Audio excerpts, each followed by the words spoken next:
Baik, saya lanjut ya.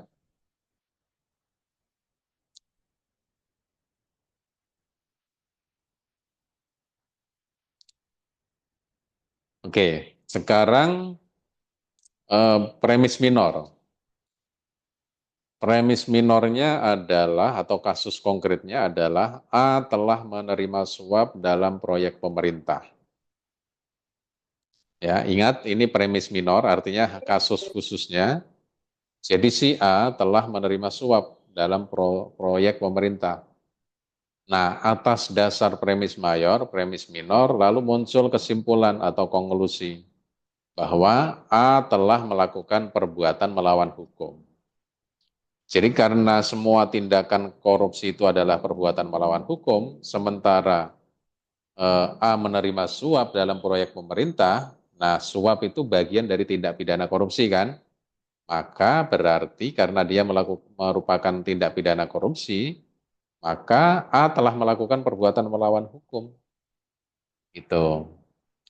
Gitu ya.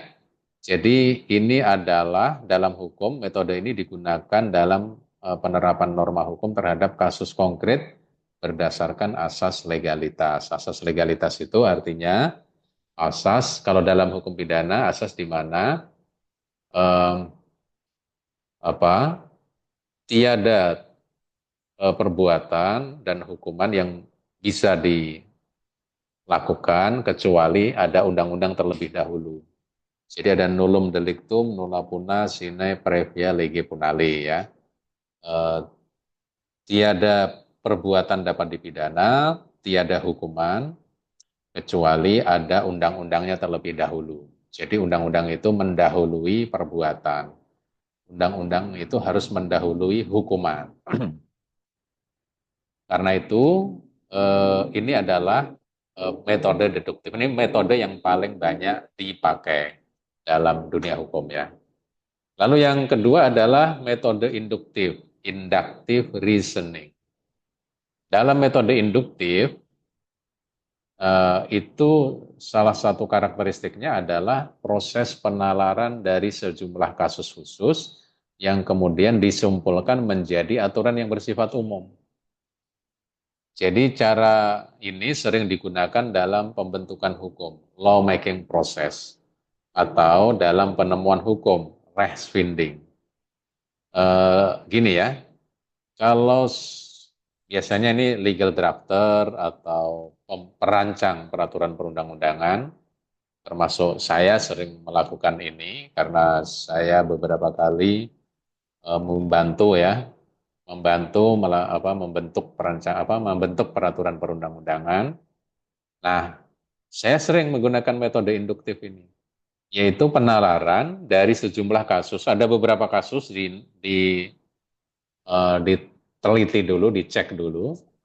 Nah, setelah itu lalu kita pakai untuk membuat generalisasi, kesimpulan yang bersifat umum, gitu ya. Nah, biasanya pembentukan hukum atau pembentukan peraturan perundang-undangan itu sering menggunakan ini. Begitu pula penemuan hukum atau rechtsfinding ya, penemuan hukum yang dilakukan oleh hakim. Misalnya kalau dalam sebuah perkara undang-undang atau peraturan perundang-undangan pada umumnya itu tidak terlalu clear mengatur sesuatu. Nah, kalau tidak terlalu clear mengatur sesuatu itu salah satu teknik untuk membuat eh, atau menarik kesimpulan itu adalah dengan cara menggunakan metode induktif ini. Gitu. Contohnya begini, misalnya kasus satu, ya kasus pertama, hakim memutuskan bahwa perusahaan yang mencemari sungai itu harus bertanggung jawab secara hukum. Ada perusahaan melakukan pencemaran terhadap sungai, berarti kan perusahaan lingkungan ya. Nah, hakim pertama memutuskan bahwa pelakunya itu harus bertanggung jawab secara hukum, bisa dimintai pertanggungjawaban. Nah, lalu yang kedua hakim lain juga memutuskan perusahaan lain bertanggung jawab atas pencemaran serupa. Misalnya kalau ini terjadinya hakim di Pengadilan Negeri Jakarta Pusat misalnya. Kalau yang kasus kedua ini hakim di Pengadilan Negeri Sukabumi misalnya. Lalu kasus tiga, beberapa putusan lain menunjukkan pola yang sama. Ternyata para pelaku atau perusahaan yang mencemari sungai itu bisa dimintai pertanggungjawaban secara hukum. Nah, dari kasus pertama, kasus kedua, kasus ketiga, lalu kita tarik kesimpulan bahwa perusahaan yang mencemari lingkungan itu bertanggung jawab atas kerugian yang ditimbulkan. Jadi intinya kan gini ya, tergantung nanti konstruksi hukumnya apa. Misalnya kalau konstruksi hukumnya adalah perbuatan melawan hukum atau onreh matahdat, maka maka eh, perbuatan melawan hukum tadi ya setelah dikonstruksi berarti akan memunculkan misalnya apa kerugian yang diderita, ya kan? Eh, karena nah misalnya kalau dalam hukum perdata ada pasal 1365 BW ya. Jadi setiap orang yang karena kesalahannya menimbulkan kerugian bagi pihak lain, maka dia harus mengganti kerugian itu. Gitu. Nah, sama halnya dengan ini ya. Ya, ini bertanggung jawab ini bisa dalam pengertian pidana, dalam pengertian perdata, atau mungkin bisa dikonstruksikan yang lain, misalnya class action ya, atau gugatan perwakilan. Misalnya seperti itu. Nah, metode ini sering digunakan dalam pengembangan jurisprudensi atau putusan hakim ya, atau asas hukum baru berdasarkan praktik pengadilan. Itu. Nah, mahasiswa juga bisa memanfaatkan metode induktif ini. Misalnya, kalau kalian mau membuat generalisasi terhadap suatu fenomena hukum tertentu, maka tinggal mengambil beberapa putusan hakim, misalnya 5 putusan hakim tentang perbuatan melawan hukum dalam hukum perdata misalnya ya. Misalnya diambil 5 putusan hakim. Nah, kalau menunjukkan pola yang sama, maka itu bisa ditarik kesimpulan dari hasil analisis atas 5 putusan hakim tadi dengan menggunakan metode induktif. Itu ya. Jadi seperti itu. Lalu yang ketiga adalah metode abduktif atau abductive method. Apa ini metode abduktif? Ya, kalau dalam bahasa Inggris, to abduct itu artinya menculik sebenarnya ya. Jadi ada child abduction itu berarti penculikan anak. Nah, teorinya seperti apa? Yaitu bahwa metode deduktif atau metode abduktif ini dikembangkan oleh Charles Sanders Peirce ya dan merupakan bentuk penalaran yang mencari penjelasan terbaik berdasarkan fakta yang ada. Jadi bisa jadi ada penjelasan yang terbaik, maka ini yang diambil. Jadi dengan demikian metode abduktif ini berbeda dengan deduksi dan induksi. Karena dalam metode abduktif itu tidak memberikan kepastian mutlak, tetapi mengambil hipotesis yang paling masuk akal. Jadi ada beberapa kemungkinan, tapi ada satu kemungkinan terbaik. Nah, itu yang diambil. Nah, ini yang disebut dengan abductive method. Contohnya ya, ada sebuah fakta. Faktanya adalah si A ditemukan meninggal dunia dengan tanda-tanda kekerasan. Misalnya penuh luka-luka, lalu tidak terindikasi bahwa itu merupakan bunuh diri, ada bekas-bekas penganiayaan, pemukulan benda tumpul misalnya, atau sayatan dari benda tajam, dan seterusnya. Itu faktanya seperti itu. Dari fakta seperti itu, lalu muncul hipotesis, muncul dugaan sementara. Oh, si A ini matinya tidak wajar. Berarti ada pihak-pihak lain yang menginginkan kematiannya. artinya dia dibunuh. Ya, hipotesisnya ada kemungkinan A dibunuh. Karena apa? Ada luka-luka yang ada tidak mungkin terjadi secara alami. Bunuh diri pun juga enggak. Gitu. Jadi nggak mungkin orang ini mati secara wajar. Itu hipotesisnya. Nah, lalu berdasarkan metode abduktif atau abductive method, kita berkesimpulan bahwa hipotesis ini perlu diuji lebih lanjut dengan bukti forensik dan investigasi.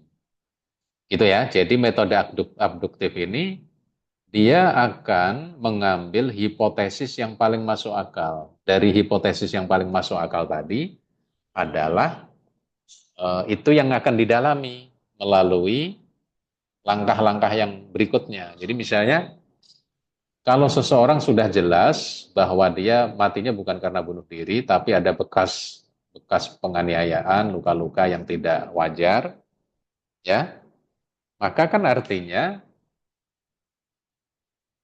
kemungkinan yang masuk akal dari sekian banyak kemungkinan adalah dia itu dibunuh. Karena kalau tidak ada pelaku yang menganiaya dia atau pihak lain yang jahil, nggak mungkin rasanya ada tanda-tanda bekas luka-luka penganiayaan gitu. Karena itu diambil hipotesis yang masuk akal ya, atau yang paling mungkin terjadi. Nah, dalam hukum, metode ini sering digunakan dalam proses penyelidikan dan analisis hukum untuk menemukan kemungkinan besar suatu kejadian sebelum sampai pada putusan yang pasti. Ini, kalau dalam perkara pidana, itu biasanya kan dimulai dari penyelidikan, investigation. Penyelidikan itu adalah serangkaian tindakan penyelidik untuk menentukan apakah sesuatu itu merupakan tindak pidana atau bukan. Misalnya ada peristiwa, ini peristiwanya adalah A ditemukan meninggal dunia ini dengan tanda-tanda kekerasan, artinya dugaannya adalah ini tindak pidana. Artinya betul misalnya disimpulkan bahwa betul ada tindak pidana. Pertanyaannya kemudian adalah siapa yang harus bertanggung jawab? Nah, kan gitu. Nanti masuk ke penyidikan kalau itu. Nah, tapi kalau di tingkat penyelidikan baru eh, apa namanya meyakinkan apakah dugaan adanya perbuatan pidana itu betul adanya atau tidak, gitu ya. Nah, menggunakan abductive method ini berguna untuk bisa memastikan bahwa atau bukan memastikan ya, tetapi mengambil hipotesis yang paling mungkin dari sekian banyak hipotesis yang lain.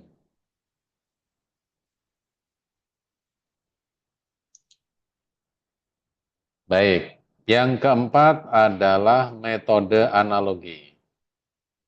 Ya, metode analogi atau analogy method, atau mungkin kalau kalian ingat di PIH itu ada argumentum per analogia. Ya, metode analogi atau metode kias menyamakan sesuatu yang belum ada hukumnya dengan sesuatu yang sudah ada hukumnya.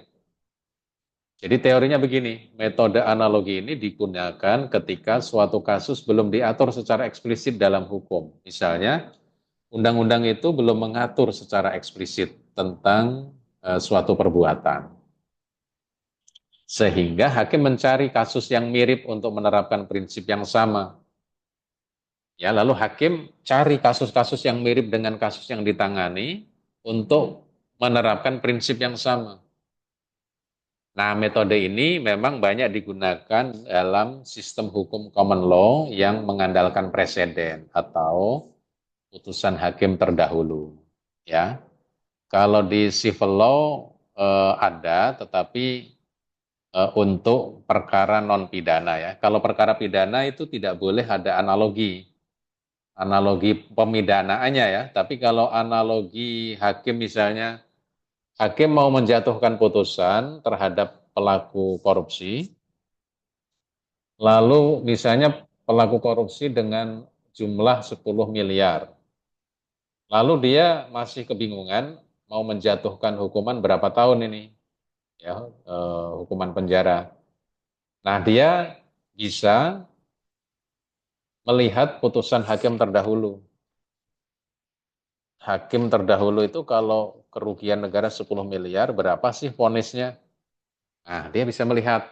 Nah, nanti dianalogikan gitu ya. Jadi menggunakan prinsip-prinsip yang sama untuk memberikan hukum terhadap kasus khusus. Nah, contoh yang lain adalah dalam suatu negara, undang-undang hanya menyebutkan bahwa penyerangan fisik itu dihukum pidana, tetapi belum mengatur tentang serangan siber atau cyber attack. Jadi kalau serangan secara fisik sudah diatur dalam KUHP, tapi kalau secara serangan serangan siber, apakah sudah ada hukumnya? Nah, beberapa negara sudah, kita mungkin sudah dalam Undang-Undang ITE itu ada, tetapi mungkin belum komprehensif, ya. Maka hakim dapat menggunakan analogi dengan menyamakan serangan siber dengan serangan fisik karena dampaknya sama-sama merugikan korban. Itu. Nah, nanti tergantung nih, kita mau kita bawa ke ranah hukum perdata misalnya, atau hukum administrasi negara, atau bahkan hukum pidana, nanti tergantung. Yang jelas, analogi itu artinya menyamakan sesuatu yang belum ada hukumnya dengan sesuatu yang sudah ada hukumnya. Metode ini penting dalam penemuan hukum ketika norma yang ada belum secara jelas mengatur suatu peristiwa hukum baru. Itu ya. Misalnya kalau sekarang ini kita belum memiliki perangkat undang-undang yang mengatur tentang artificial intelligence, AI, kecerdasan buatan, yang lengkap, belum ada undang-undangnya. Yang ada baru beberapa peraturan menteri, ya, peraturan menteri pendidikan dan menteri pendidikan, eh, pendidikan tinggi, sains dan teknologi kalau sekarang ya. Kalau dulu Mendikbudristek. Jadi belum secara jelas mengatur suatu peristiwa hukum baru, karena itu butuh dianalogikan dengan yang lain. Atau ya seperti yang saya sebutkan tadi, misalnya hakim bisa mengacu pada putusan hakim yang lain dalam menjatuhkan hukuman terhadap peristiwa-peristiwa tertentu. Lalu yang kelima adalah metode a fortiori. Metode a fortiori atau a fortiori method atau argumentum a fortiori. Ya, teorinya begini, metode ini digunakan ketika suatu aturan hukum berlaku untuk suatu keadaan tertentu, maka aturan yang sama dengan alasan yang lebih kuat atau a fortiori, jadi a fortiori itu lebih kuat ya, berlaku untuk keadaan yang lebih serius atau berat. Contohnya begini, jika hukum melarang anak di bawah usia 17 tahun mengendarai sepeda motor, maka dengan alasan yang lebih kuat atau a fortiori, hukum juga melarang anak di bawah usia 17 tahun mengendarai mobil karena resikonya lebih besar.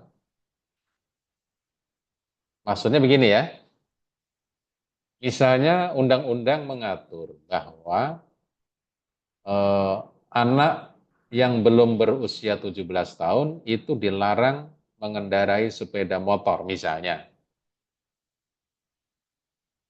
Nah, bagaimana dengan anak yang belum usia 17 tahun tapi bukan mengendarai motor tapi malah mengendarai mobil? Oh, ini dengan metode a fortiori malah punya alasan lebih kuat untuk mengelarang karena resiko mengendarai motor itu lebih kecil dibandingkan dengan resiko mengendarai mobil. Mengendarai mobil itu resikonya lebih besar daripada motor karena mobil itu pertama besar ya, lalu kecepatannya lebih tinggi. Kemudian karena besar ya dia sudah pasti punya resiko yang lebih berat dibandingkan mengendarai motor. Karena orang ketabrak mobil itu bisa cedera bahkan bisa meninggal. Kalau orang ketabrak motor mungkin tidak seberat itu, gitu. Maka lebih-lebih ya, kalau sekedar mengendarai motor saja dilarang bagi anak sebelum berusia 17 tahun, lebih-lebih atau apalagi anak usia 17 tahun sebelum berusia 17 tahun mengendarai mobil, ya lebih-lebih malah lebih berbahaya itu. Karena itu ya harus dilarang karena risikonya lebih besar. Nah, itu namanya a fortiori. Jadi sesuatu itu sama tapi dengan alasan yang lebih kuat, maka kita bisa melarang perbuatan itu karena dampaknya yang lebih besar. Nah, itu namanya a fortiori. Nah, ini kalau di dalam Fakultas Hukum dan Syariah di UIN, ya, itu namanya ini kias aulawi atau argumentum a fortiori. Lalu yang keenam adalah metode a contrario. Metode a contrario atau a contrario method atau dalam bahasa Latin disebut dengan argumentum a contrario, itu menyatakan begini, ya, atau teorinya begini. Metode a contrario itu digunakan untuk menarik kesimpulan bahwa jika suatu norma itu berlaku dalam kondisi tertentu, maka norma tersebut tidak berlaku dalam kondisi yang berlawanan. Jadi sebuah norma berlaku untuk kondisi tertentu. Maka kalau kebalikan dari itu berarti tidak berlaku norma tadi. Nah, contohnya gini. Misalnya undang-undang mengatur bahwa orang yang berusia 17 tahun ke atas berhak memilih dalam pemilu, misalnya ya. Dalam undang-undang pemilu itu usia minimumnya itu adalah 17 tahun. Maka kalau sudah berusia 17 tahun, ya, maka dia punya hak untuk memilih dalam pemilu. Karena salah satu syaratnya itu adalah sudah punya KTP kan. Nah, hak untuk memiliki KTP itu adalah di usia 17 tahun. Nah, bagaimana dengan anak yang berusia di bawah 17 tahun? Kalau ini kan orang yang sudah berusia 17 tahun ke atas. Kalau yang belum berusia atau belum berusia 17 tahun atau masih di bawah 17 tahun, itu bagaimana? Nah, berdasarkan argumentum a contrario, maka orang yang berusia di bawah 17 tahun ya tidak memiliki hak memilih. Walaupun ini tidak dibunyikan dalam norma misalnya, ya. Jadi misalnya di Undang-Undang Nomor 17 Tahun 2017 itu hanya dikatakan bahwa syarat untuk orang yang memiliki hak pilih itu adalah telah berusia 17 tahun. Walaupun tidak ada pasal yang menyatakan bahwa anak yang sebelum berusia 17 tahun itu dilarang untuk menggunakan hak pilihnya, maka ya tetap berdasarkan argumentum a contrario tetap tidak bisa anak tadi tidak memiliki hak memilih karena belum berusia 17 tahun. Nah, ini adalah metode a contrario. Jadi metode ini digunakan untuk menafsirkan aturan hukum dengan melihat implikasi kebalikannya terhadap situasi yang tidak disebutkan secara eksplisit dalam peraturan. Nah, di dalam peraturan perundang-undangan itu seringkali seperti ini. Ya, biasanya hanya menunjukkan norma tersebut berlaku untuk kondisi tertentu, tetapi kondisi sebaliknya tidak diatur. Nah, tapi meskipun tidak diatur, berdasarkan argumentum a contrario, ya maka yang sebaliknya itu berarti berlaku kondisi yang berlawanan. Kalau misalnya usia 17 tahun ke atas itu berhak memilih, walaupun tidak dinormakan larangan sebelum usia 17 tahun itu boleh memilih atau tidak, maka berdasarkan metode a contrario itu sudah cukup untuk eh, menyatakan bahwa anak berusia di bawah 17 tahun itu tidak memiliki hak memilih. Itu ya. Oke, saya mau eh, panggil dulu ya.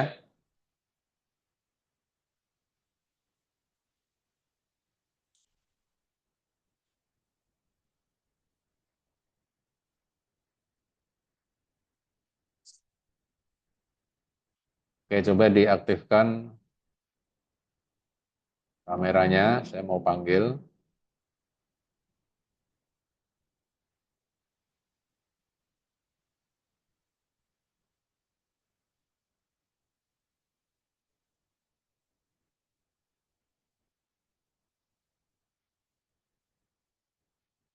Ada pertanyaan nggak? Kalau ada pertanyaan silakan.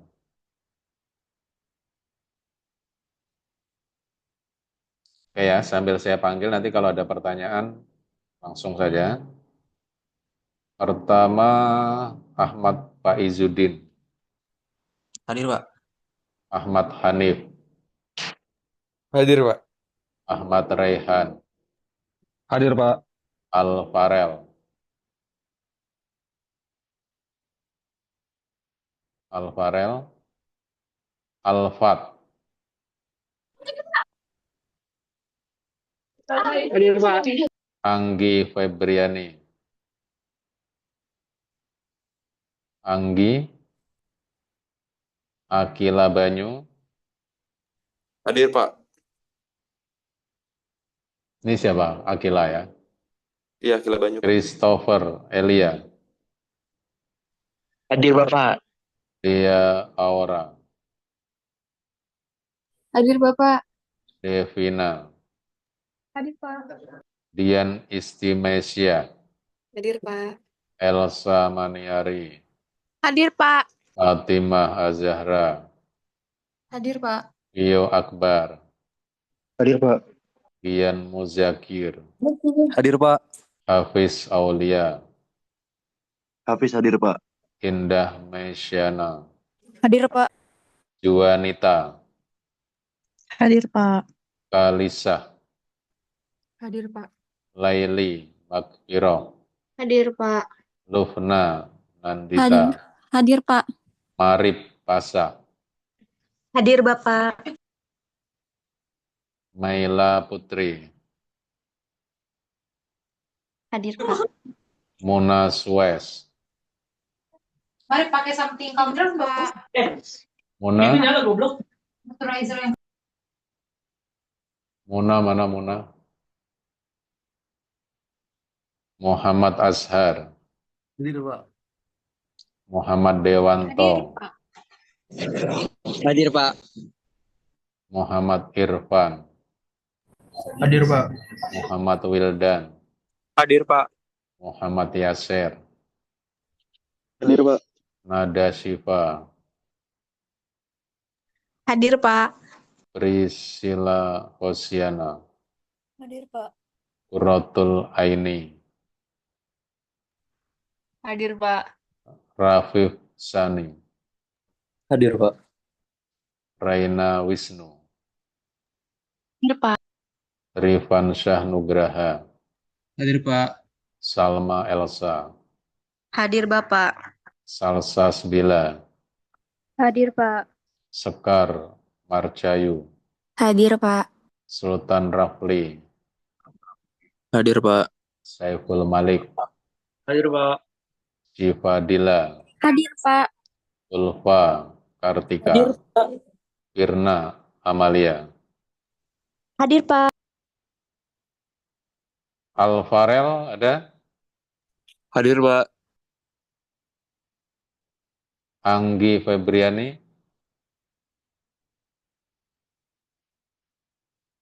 Muna Suez, Bapak, mohon maaf, Mauna hadir, cuma mic-nya bermasalah, tapi dia ada chat di oke. Meet. Oke, kalau ini satu lagi Anggi Febriani ada nggak? Oke, nggak ada ya. Kecuali Anggi hadir semua. Baik, ada pertanyaan nggak? Oke, kalau nggak ada, Jadi gini, ada tugas ya.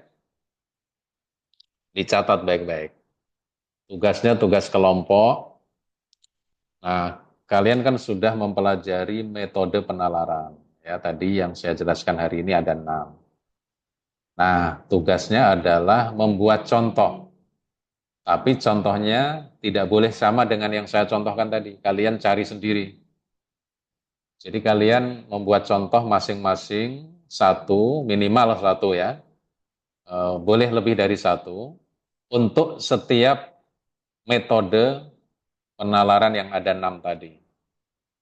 Itu. Jadi minimal ada 6 contoh masing-masing dari penalaran hukum, metode penalaran hukum. Nah, kalau bisa lebih dari satu itu bagus ya. Gitu ya. Nah, tolong ketua kelasnya siapa? Marip ya? Marip atau siapa ketua kelasnya? Saya lupa. Iya, Bapak. Benar, Pak. Marip Saya, ya. Pak. Tolong nanti disiapkan Iya, Pak. itu Google Drive-nya. Nanti waktunya seminggu aja ya. Kan ini nggak sulit ini. Waktunya seminggu dikumpulkan sampai Jumat depan sudah harus terkumpul. Gitu ya? Ada pertanyaan? Aman, Bapak. Terima kasih, Pak.